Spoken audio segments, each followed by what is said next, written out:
कठवा के बनल बाली नैया हो मोरे गुरुजी खेवैया। कठवा के बनल बाली नैया हो मोरे गुरुजी खेवैया।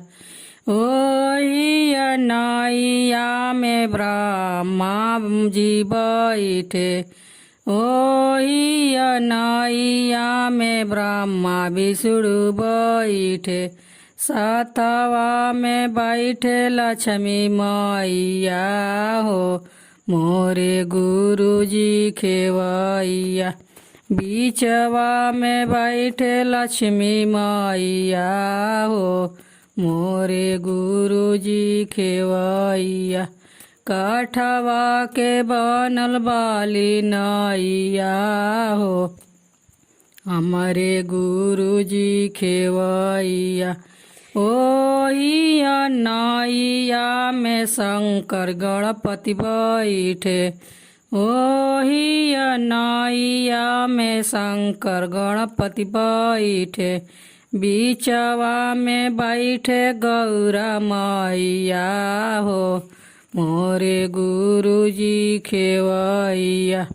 बीचवा में बैठे गौरा मैया हो मोरे गुरुजी खेवैया।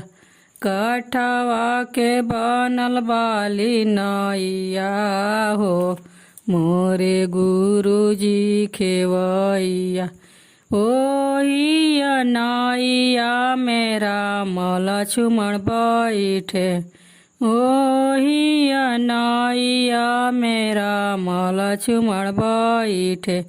बीचवा में बैठे सीता मैया हो मोरे गुरुजी खेवैया। बीचवा में बैठे सीता मैया हो मोरे गुरुजी खेवैया। कठवा के बनल बाली नैया हो मोरे गुरुजी खेवैया। कठवा के बनल बाली नैया हो मोरे गुरुजी खेवैया।